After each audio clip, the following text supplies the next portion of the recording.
Bonjour à tous, ici Margot, créatrice de la série de podcasts Un petit rayon de braise, interview d'entrepreneurs bretons optimistes pour égayer votre journée. Ce mois-ci, nous allons interviewer Laure-Anne Guénégo, directrice de Kanata qu'elle a racheté il y a quelques années et qui importe des produits canadiens. Spiritueux, sirop d'érable, vous allez voir qu'elle a plein de produits nord-américains. La particularité de Kanata est qu'ils sont labellisés Bicorp depuis peu. Nous avons eu la chance de tourner l'interview à la Villa du Port, puisque sa famille en est propriétaire. C'est parti ?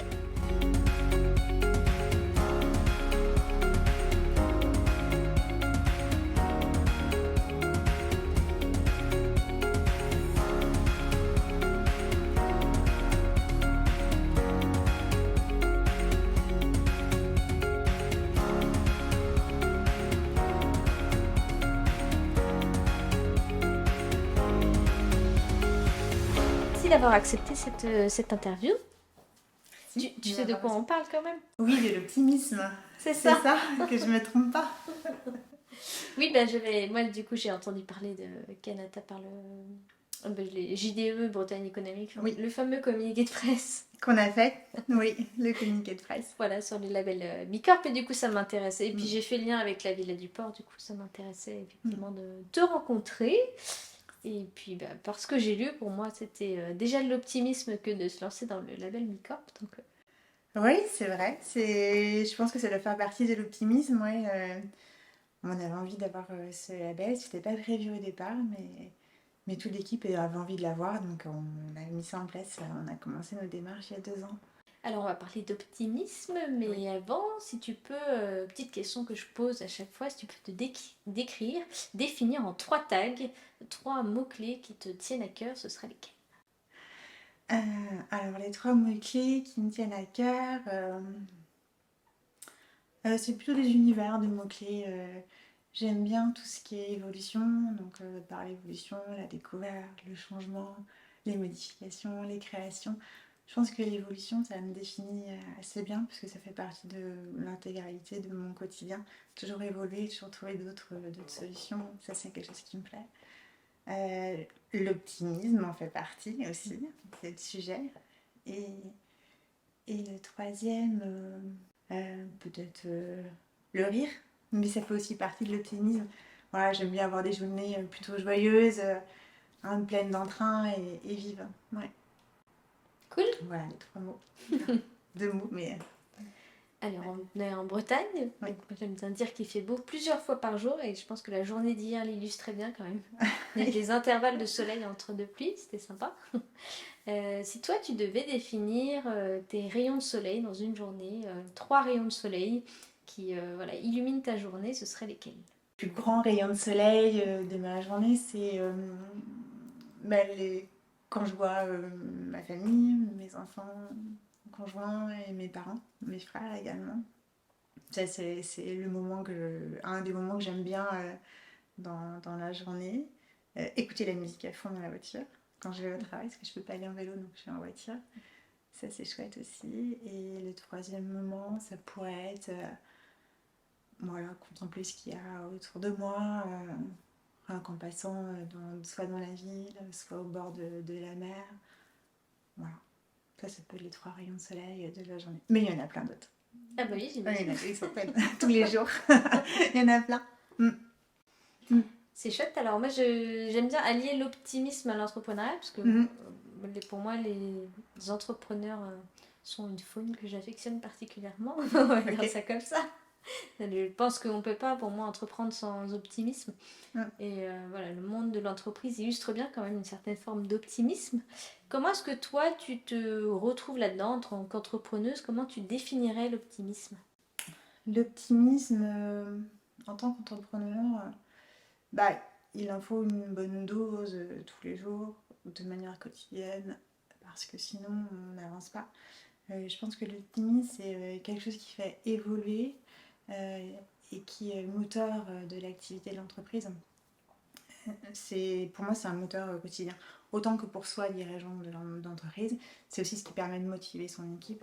C'est la motivation, l'optimisme, l'envie de progresser, d'être meilleur, d'avoir une meilleure rentabilité, un meilleur mode de fonctionnement, être aussi plus responsable. Tout ça, ça fait partie de l'optimisme. C'est pas tous les jours facile, parce qu'on est confronté à différentes difficultés quotidiennement, ou avoir des idées qui peuvent aussi devenir noires de temps en temps, mais il faut vraiment se forcer à regarder tout ce qu'on peut faire de bien, et puis savourer ce qui fonctionne et qui réussit, je pense.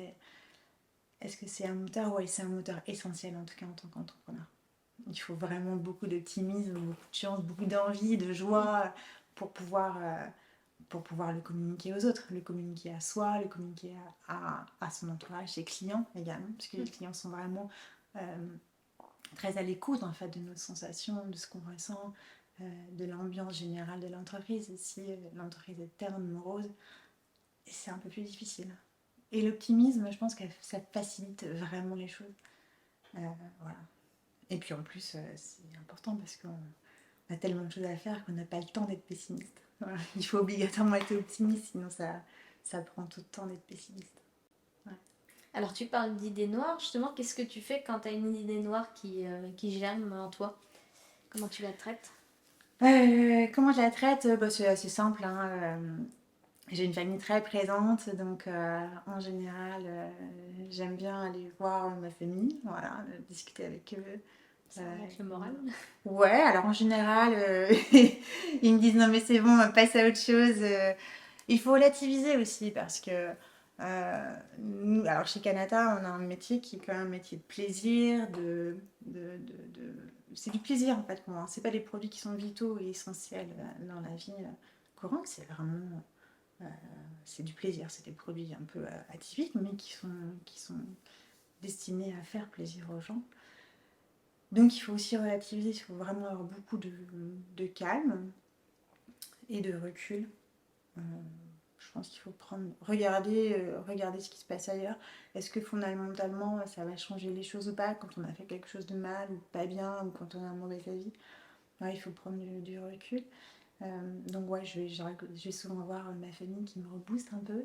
Sinon, je lis les avis des clients, parce qu'on a les avis de nos clients assez régulièrement, qui en général sont tous plutôt très encourageants et qui nous poussent à poursuivre dans les actions qu'on a mis en place et qu'on veut développer dans les années à venir.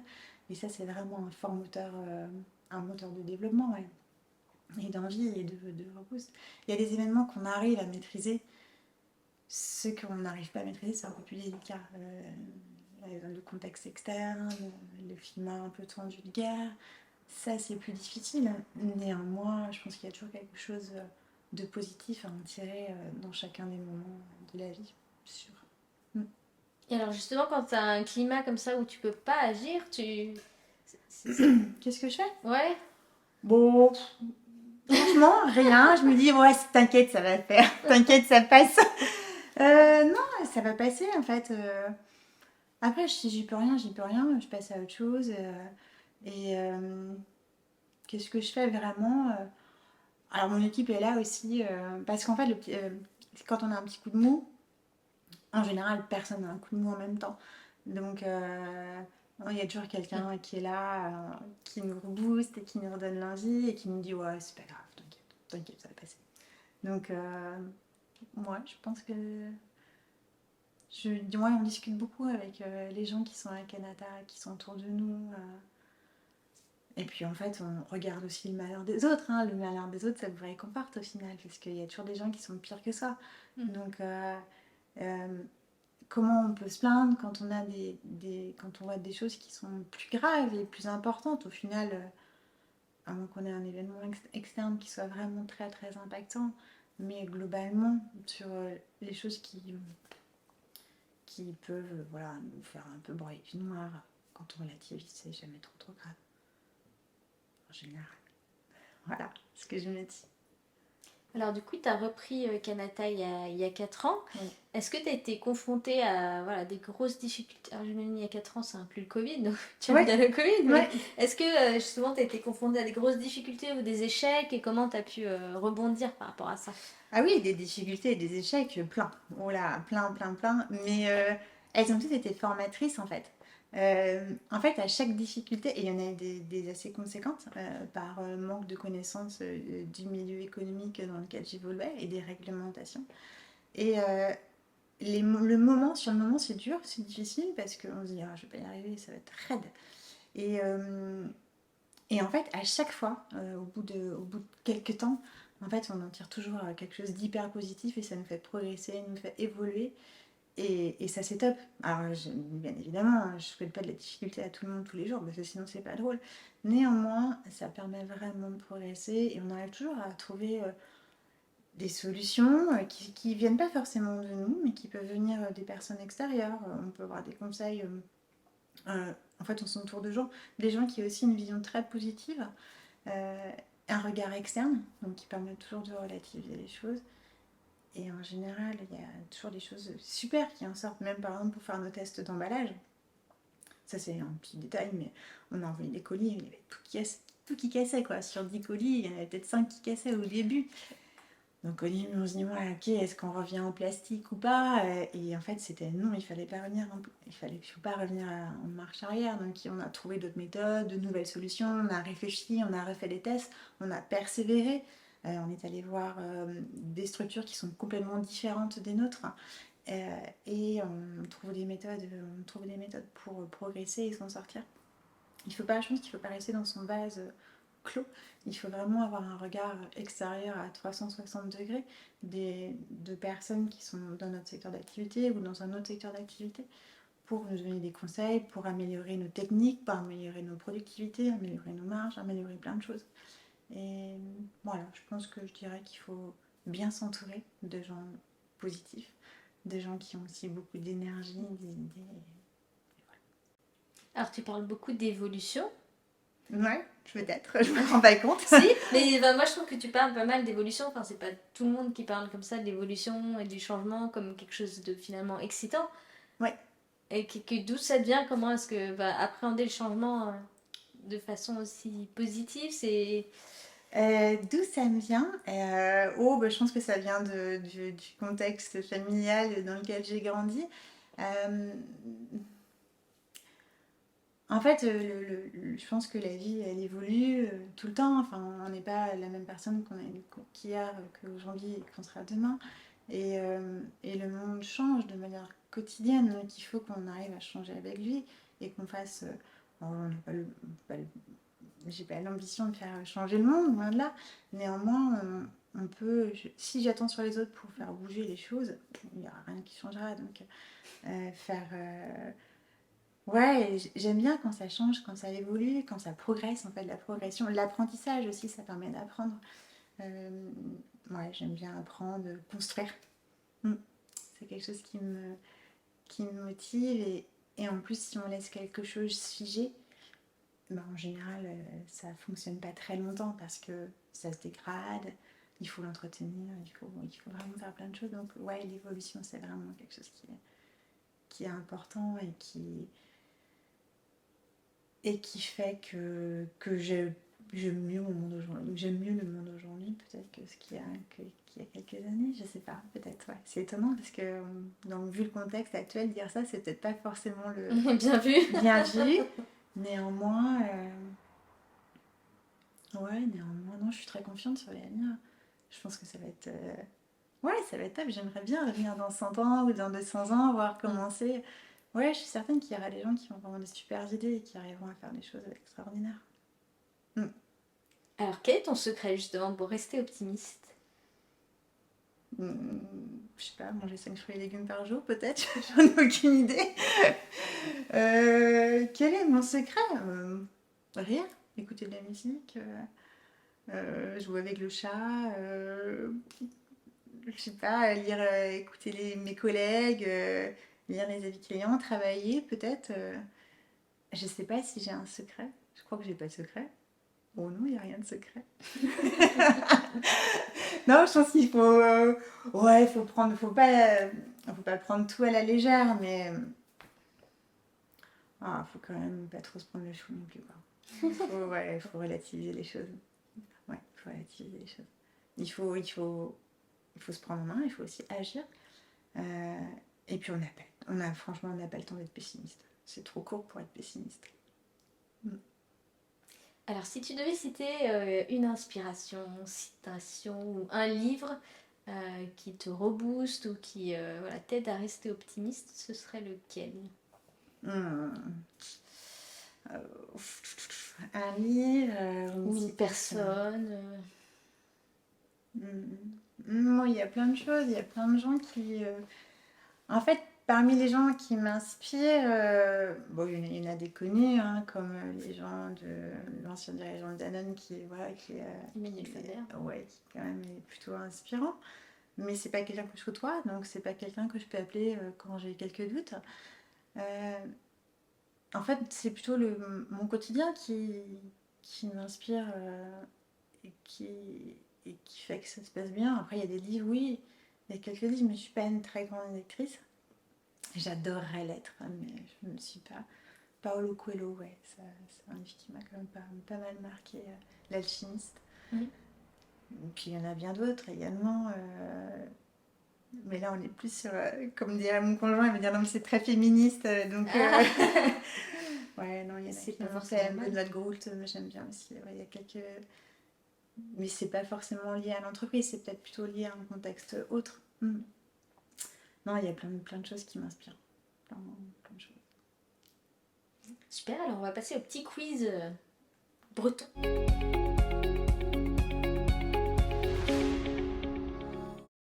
Alors, la Bretagne et toi en un mot. Eh bien, la Bretagne et moi, en un mot, j'aime en plusieurs mots. J'aime bien le nouveau slogan du RCV, parce que je suis fan du RCV. Ouais. Et ils ont un nouveau slogan, c'est marqué on ne naît pas breton, on le devient. Et je trouve que c'est vraiment chouette. Je suis très admirative de ce slogan. Je trouve que c'est vraiment un très beau slogan et je pense que ça me définit bien, même si je suis née bretonne. Ton petit coin de paradis en Bretagne? Pareil, il y en a plusieurs. Il y a vraiment une multiplicité de coins de paradis. Je suis originaire de Pénétin, donc j'aime bien la mine d'or. Je vais souvent dans le Finistère, à Cloire, donc le port de Douélan, j'aime beaucoup aussi. Et puis j'aime bien la découverte en fait. Les coins de paradis, il y en a plein et on peut les découvrir à un instant et ils sont aussi faits des personnes qui sont à côté de nous au final. Je pense que je pourrais contempler un truc qui soit pas terrible, mais si j'ai des personnes à côté de moi que j'adore et qui me boostent, je serais hyper heureuse. Ouais. Donc il y a plein de coins de paradis. Plutôt phare breton ou Queen Amman? Phare breton. Phare breton, sans hésiter. Sans hésiter, celui de ma grand-mère. Je l'adorais. Ouais. Avec les pruneaux. Oui, avec les pruneaux. Bien évidemment. Galette ou crêpe? Galette saucisse. Le soir des matchs de rugby. on reboucle tout. Bah oui, évidemment. La marinière, toujours à la mode ou démodée? Plus que la mode, la marinière, une institution. Je pense que la marinière elle a un côté breton, mais elle est également le symbole de plein de choses. En 200 ans, elle a tellement, enfin même peut-être plus que 200 ans, je ne connais pas l'histoire tellement de la marinière, mais elle a évolué, elle est devenue un symbole de mode, un symbole de liberté, un symbole de prise de possession des femmes, d'évolution en tout cas. Et quand on voit la marinière au début d'aujourd'hui, non, je suis indémodable et un symbole plutôt d'évolution. Ouais. Et un dernier mot en breton? Je connais pas beaucoup de bretons. Kenavo. Non, Yarmat. Après tout, on est spiritueux, donc Yarmat, c'est parfait. Merci beaucoup. Ben, de rien, avec plaisir. Merci Laurane pour cette interview et surtout pour ton sourire et le cadre qui était quand même fort sympathique. Je rappelle, c'est la Villa du Port. Je vous donne rendez-vous le mois prochain, ou plutôt l'année prochaine. Pour la prochaine interview, je vous donne un petit indice pour ceux qui connaissent. C'est lié au village Baïséa, encore une fois. Et puis je vous souhaite de très très très belles fêtes de fin d'année, un bon Noël, passez du bon temps en famille et surtout, restez optimistes. À l'année prochaine.